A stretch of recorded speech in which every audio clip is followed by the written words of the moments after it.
This guy named Gulf of America. Unironic Trump supporter. No way. I want to know what you sound like. Can you request so I know what you sound like? Because I've never encountered a Trump supporter in the wild. You're a genuine Laura Loomer, genuine, real Trump supporter out in the wild. Go ahead, request so I know what you sound like. Because I've never seen or heard any of you. Go ahead. Yo. What's up, man? How do you feel about the MAGA communism allegations? What do you mean? Like the HGP Okay. having MAGA communism allegations. So what's MAGA communism? I don't know. I'm asking what you think. Well, I've said a lot about it. I've written a lot about it. All right, thanks, man. For sure. Go ahead, socialist. Hello.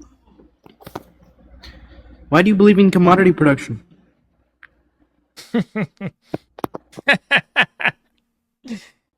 These are Marxists today. These are our Marxists. That they believe that commodity. First of all, they believe that it's possible to believe. To believe. It's an article of faith now. Commodity production is an article of faith now. Is that what you know what I meant? Why do you believe that commodity production can exist in socialism? I know exactly what you mean. It's an article of faith. It's a belief. It's like you're a Salafi. Do you believe that the USSR was lowerface communist?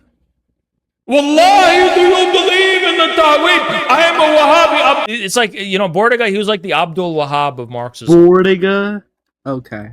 It's like the Abdul Wahhab of Marxism, It's like you purity test people about their beliefs. It's so hilarious. Why are you saying his name like the N-word? What? Bordiga? Okay, whatever. I don't speak Italian. Okay, that's fair. That's fair. But it's like Abdul Wahhab. It's like you purity test people about what they believe. Okay, but it's not purity testing. It's called polemics. It's like what's his name did? Lenin. It's not did. polemics. It's purity. Okay, well, what are you asking me exactly? Do I believe what? Do you believe that the USSR was lowerface communist? Yeah. How can you believe that when Marx said that the dictatorship of the proletariat was a transitionary phase between capitalism and communism, and he said that commodity production must be eliminated because it reproduces capitalism and it reproduces the law of value? Because Marx anticipated, when he wrote that, he anticipated that there would be a continental-wide European revolution and that the rise of the dictatorship of the proletariat would immediately usher in, a transition into a new mode of production. But there's a crucial context that you're missing, which I think is, if you want to be this, like, Abdul Wahhab of Marxism, you have to square your position with some inconsistencies that you would yourself identify between reality and Marx and what Marx and Engels believed. Marx and Engels believed that in real time, the capitalist mode of production was actually transitioning into socialism. They didn't think that this would be the consequence of a political act by the proletariat. The reason why that they identified a gap between the dictatorship of the proletariat and socialism is because they thought capitalism was already anyway transitioning into socialism. So it's not that the dictatorship of the proletariat is going to be the thing that creates socialism. It's that the dictatorship of the proletariat is the political, moral, whatever form of historical responsivity at the level of the superstructure to a transformation already happening at the base in the mode of production.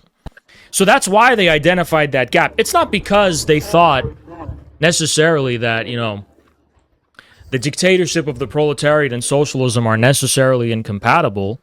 It's that they thought that capitalism, because it was already changing into socialism, that the conditions of class antagonism would simply disappear as a consequence of history. Alas, they didn't recognize the dimension of proletarian statecraft. They didn't recognize the dimension of geopolitics. They didn't recognize the dimension that this is going to be a long, protracted struggle with the world capitalist superstructure and the imperialist hegemony, the imperialist superpowers.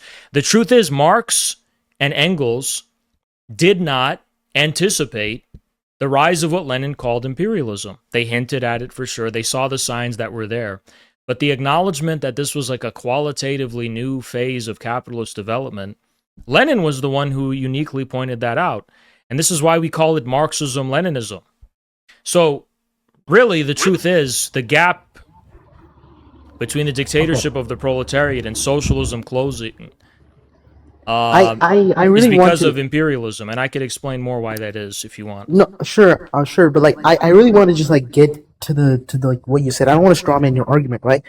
I I heard you say some things that made me think like you believe that Marx and Engels believed that capitalism was naturally transforming into socialism Yes. without any revolutionary like any revolution, no, just proletarian Well, uprisings. let's Capitalism quote was naturally Marx. transitioning. Quote Marx directly. Before the Sure. time, to paraphrase Marx, by the time you have something like a political revolution, the revolution has already happened at the level of the base and the relations of production. You know, the notion that you could have the change in the superstructure before this has been prepared at the level of the material base contradicts Marxism from the earliest days of Marx's break with Hegel.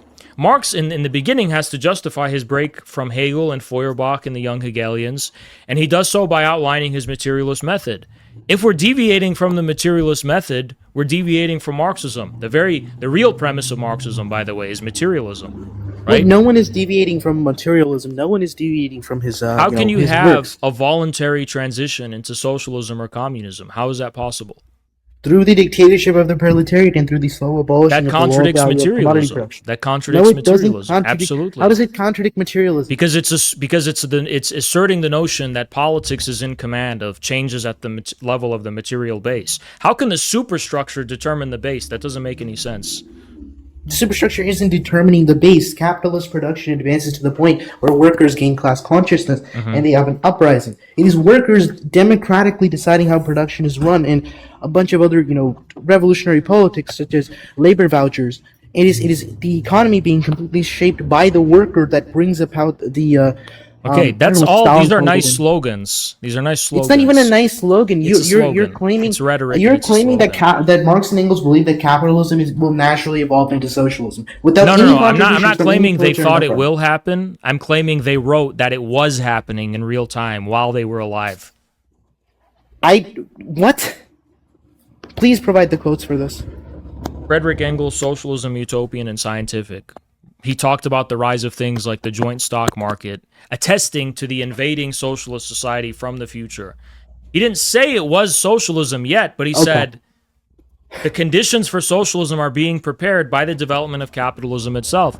And this is a consistent line of analysis that runs through not only Marx and Engels, but also the Second International, and then Lenin. The Second International? Before Okay, before 1914, the Second International was something even the Bolsheviks observed, and the leading theorists. But they were wrong. The Second International was fundamentally okay. Okay, then forget that I said the Second International. Okay, just go straight to Lenin. ignoring that, right? Just go straight to Lenin. Then. I still Jesus don't know Christ. how you can. I still don't know how you can No. interpret. Engels. I'm insulted No. by your historical literacy. Don't you yell at me when you need to be schooled about basic history. When Marx died, there's something called the Erfurt program. Why are you leaving now? There's something called the Erfurt program. Now, we all hate the Second International. I personally think it's the greatest cancer on the left, even today. The legacy of social democracy needs to be eradicated, for sure. But facts are facts. Even within Engels' lifetime, the Second International emerged, and you had the leading theorists of Marxism, people like Kautsky and these others. They were the big dogs that Lenin idolized at the time, right? Then in 1914, with the outbreak of the war, Lenin breaks comprehensively with the Second International because of their revisionism and opportunism. But between that period, between the time of, let's say, around the time of Marx's death and 1914, there is some measure of continuity that all Marxists shared from the time of Marx to Lenin, which includes Lenin himself, which was an observation of the fact that the groundwork for socialism is already being prepared by capitalism. And that's just consistent throughout all of Marxist history. So we can't, when you're saying, well, why did Marx and Engels differentiate the dictatorship of the proletariat from socialism? But it's not because they thought these things were categorically incompatible. It's because they were observing a transition happening already in real time and thought that the dictatorship of the proletariat couldn't actually make this transition. It couldn't force this transition. The transition is going to happen on its own time, but the proletariat dictatorship is going to resolve the contradictions at the political, the moral, and the institutional, let's say, level, right? But will that usher in itself the forthcoming, transformations at the level of the base and the relations of production? No, that's happening anyway. The revolution, for sure, in a sense, unleashes the fetters, it removes the fetters on this transition. But is that the thing that affects and inaugurates the transition? No, it's not. Haas's goal is to undermine communism, all to benefit capital.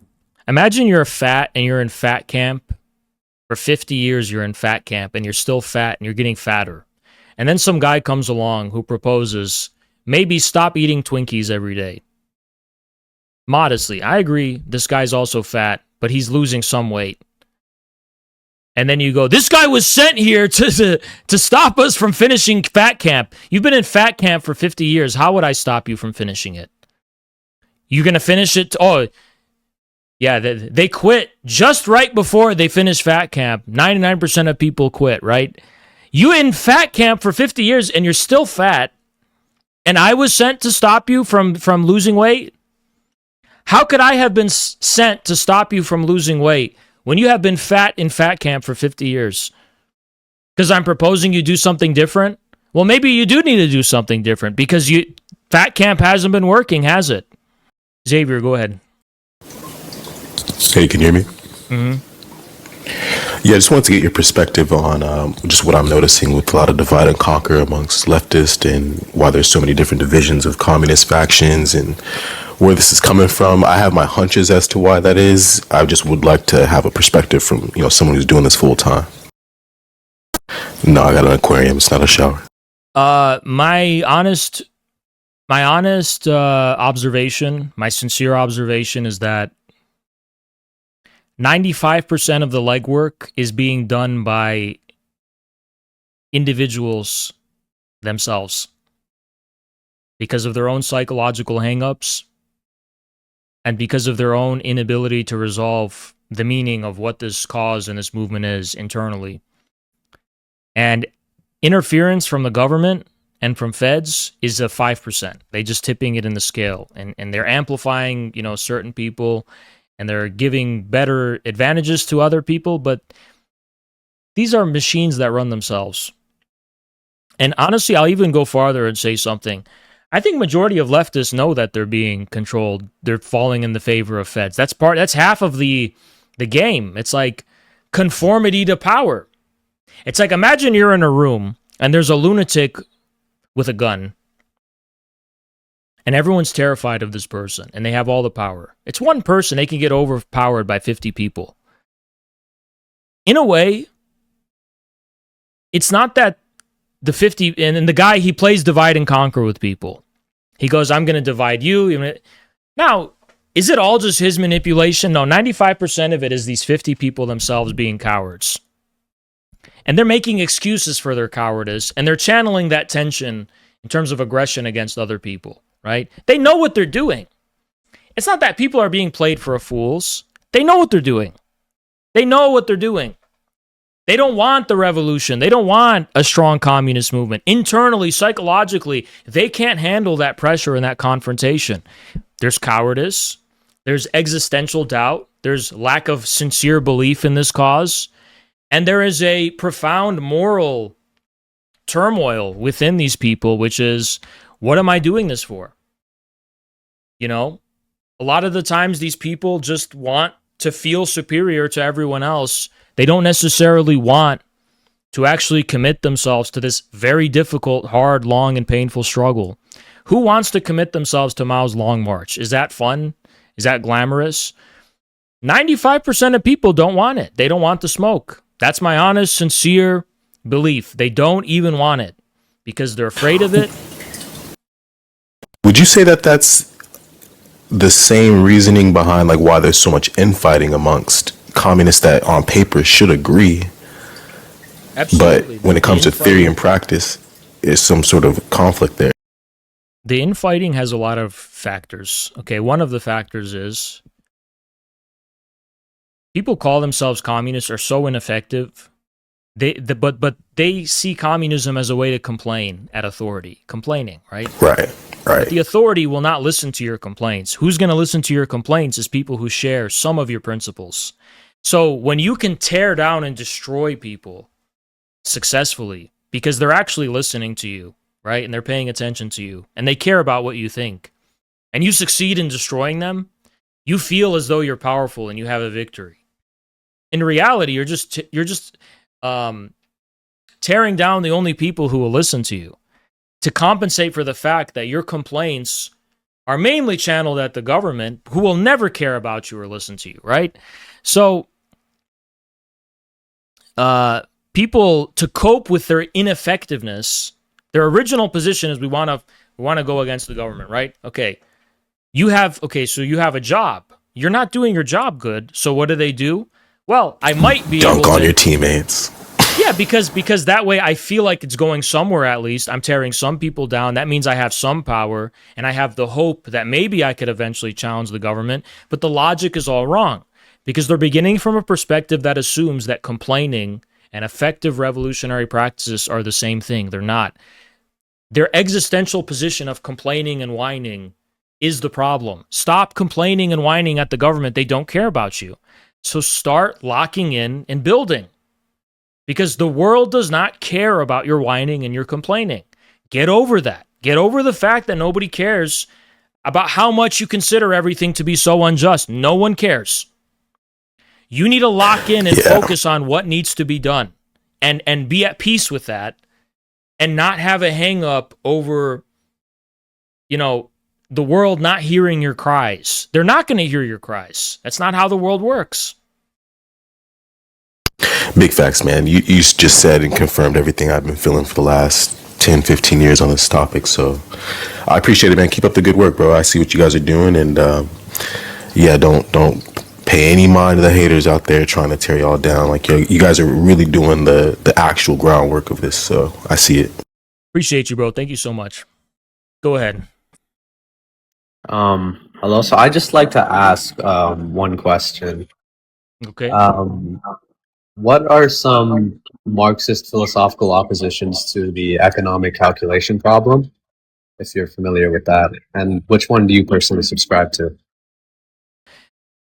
I don't think it's actually the calculation problem. It's been a kind of logical problem of logic, mental logic problem. In practice, there are systemic inefficiencies in socialist planning, but they are not the norm. They're the exception, in a sense. I mean, things that need to be produced are still getting produced.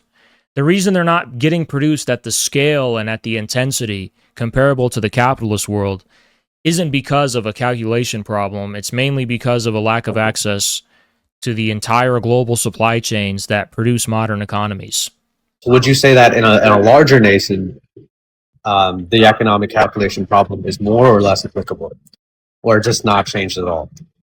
Well, scale is going to increase systemic glitches, so to speak. But there's a reason why the USSR didn't have the same problems Cuba right now has. When you're a big country, you have a great advantage as far as socialist construction is concerned. Still not enough, though. I mean, for example, take agriculture. The U.S. outperformed the Soviet Union in agriculture significantly. They just had less machines. They had less tractors. Is that a result of maybe that it's focused or in more large capacities, or that it's spread out consistently throughout the entire country?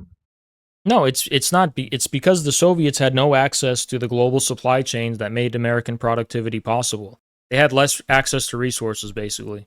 All right, that makes sense. It was a respectful dialogue. I think I'm gonna go now, but thank you very much. All right, for sure. See you later. Can I tell you the truth? The economic calculation problem is it's like a party trick. It's like a circus trick that libertarians use to confuse people because it's a logical puzzle. It's a logical quandary that does have people stumped individually because they can't work out the logic of how socialist economies actually work in their own head. But in reality, is it so much a problem? Not really.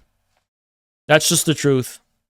I'm going to be the bravest person and be like, the economic calculation problem wasn't even a problem in socialist economies in the 20th century. It wasn't even a problem. It was a problem of Mises's own inability to comprehend how socialist systems did, in fact, really did work, you know. And that's it.